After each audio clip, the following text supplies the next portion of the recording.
too. So natural skepticism mixed with what seems the most logical to you, all those things matter.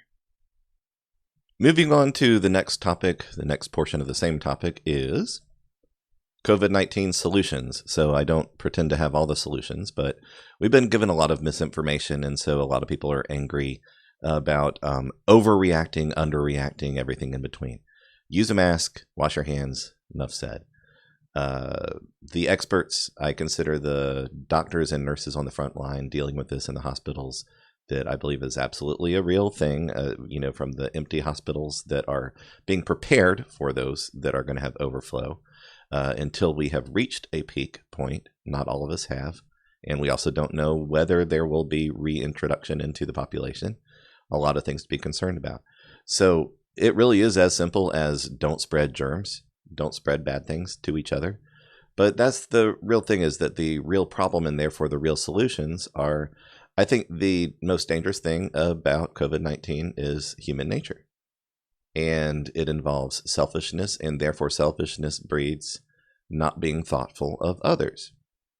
So really and truly, if you are, oh, it's a big scam, it's a big conspiracy, yada, yada, yada, I can go where I want, do what I want, this lockdown is just about taking all of our freedoms.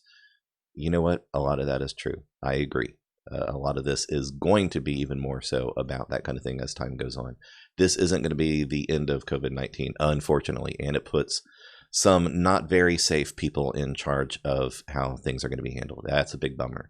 But doing your part, none of us would have to be shelter in place if you could just trust people to do the right thing. If you put the word out there saying, this is bad, don't breathe on others, keep your distance, wash your hands, use a mask. And he did that in the first week of a real concern. 90% of the problem goes away immediately. 3 weeks later, we would have had a really bad month, and the month after that would have been about recovery, so another bad month, and then everything would go back to the new normal, which we're all going to face anyway. But people are selfish, and they want to get away with as little inconvenience as possible. And so we do spread these kind of things, and we love the people around us, and we do have loved ones, but there's an impact to them of our selfishness. So continuing forward, if you want this to go on and on and on indefinitely, then just ignore the best advice. If you want life to return to something that we can rebuild from, it's not going to be normal again. Then, bottom line is it really is in our hands, but we're doing what human nature kind of says to do. If you want things to go on indefinitely and be bad, then just ignore good advice. If you want it to get back to normal, do the best version of things that we know. Wash your hands. Don't be rude and get really up in people's faces. Don't touch everything that there is and then forget to wash your hands. So that brings me to the next topic. It's really a continuation of what we're talking about. COVID-19, the real dangers. And I'm back. Mouth moving and everything. The real me. Yes, of course. Gordon Freeman, crypto superhero. The real danger, it's interesting because one of those conspiracy theories, there's a think tank that has been working on how to get us in exactly the kind of situation we're looking at right now with global power, lockdown, control, surveillance, all the nifty things that I'm not a huge fan of. The Club of Rome, a long time back, made a point that, therefore the enemy of man is man. And that was more of a design thing. If we want to get a certain outcome, then we need to make the narrative that the only thing that you can do to control the problem is to control man. Well, I am not trying to give a message that the lockdown is good, that the changes to society are good. None of those things. I am absolutely horrified at what we're going to face as a result of all this. Is the long-term impact of COVID, the lifestyle, worse than COVID, the danger to health? Is that worse? Yeah. The long-term impact is going to be awful. This doesn't just snap back into place. Anything that resembles normalcy after this is an amazing thing. So let's hope that that's the case. But the real dangers, first of all, from the virus standpoint, I've already said it, is that we are the problem. And the real version of that, not the manufactured conspiracy Club of Rome version of that, but the enemy of man being man is in our human nature. And I believe there's a spiritual component to that. A lot of people are so on the math and science side of things, that they are agnostic or don't believe the spiritual side of things. That's an entirely different discussion. But I would say that on both sides of that, there's 4 different correlations. 1, being religious doesn't make you stupid. Number 2, being a scientist doesn't automatically make you smart. Number 3, being religious doesn't automatically make you smart.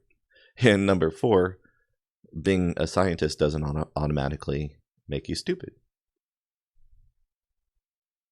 In dealing with what the real dangers are of COVID, I want to look at the fact that we have, science being reliable science, reliable data. And the issue that I have there is just blindly trusting anything without testing it, whether it is spiritual belief or science. Things can be and are often manipulated to get a desired outcome. Right now, we're looking at the control of populations, and that is a very big concern. Whether it is what started this whole thing or whether it's the, seize the opportunity, we're already seeing some drastic measures that are not right. I was just hearing from the World Health Organization, they're talking about being able to go into people's homes and removing people from their homes. That does not sound like just a concern over spreading a flu to me. So we have a bit of an issue of cause and effect, because if people could be trusted to just take it on themselves to do the right thing, be thoughtful of others, and therefore avoid the things that lead to getting it, washing their hands more often, the masks, keeping a distance, all these different things will help reduce the risk. But since we can't be trusted, it opens the door to make us easier to control and manipulate at a higher level. They can say, therefore, there's a danger, therefore, we have to take all these drastic measures. So then the next issue is kind of a cause and effect and a chain reaction. Something that I would add to the ideas that I was already wanting to discuss. As new news comes out, the scare factor of what that news is can increase.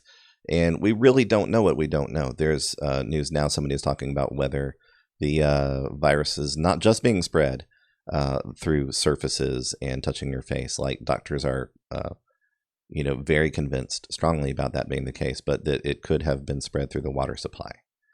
And I just, none of us know exactly to what extent what's going on, but we're going to keep hearing new things, and we do need to be aware of those.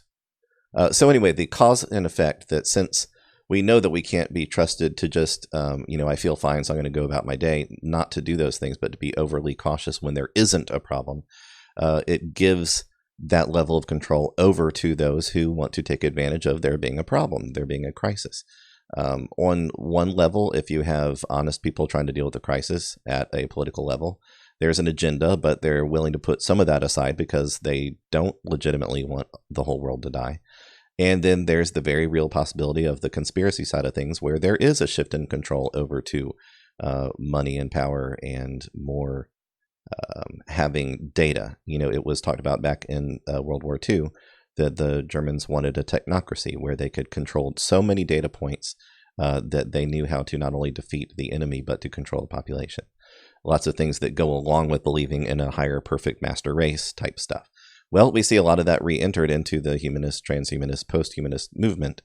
And those that I believe very strongly about a lot of the positive things that they speak about, we would differ on that side, because I do see the real tangible danger from the Gates Foundation, Bill and Melinda Gates Foundation, and the longevity movement having the good desire will to improve health and to sustain life for a longer period of time has the added effect that it's most likely going to help those at the very top of the chain that have the money and the science on their side, and not help with the issue of the aging population and normal people dying, because you have to kind of have the two hand in hand. Anyway, the cause and effect, we're dealing with a real outbreak with real tangible problems. One of those being that we had an opportunity to get ahead of this, and that deals with something that I would say that I probably am an expert in, exponential growth. When you look at exponential growth, and it's really interesting, I heard Richard Hart just speak to this.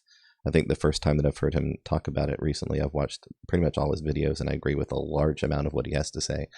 But in exponential growth, you have the hockey stick is the chart, and I'll put that up when I talk about it specifically with my crypto trading process, a system that I've developed using exponential growth.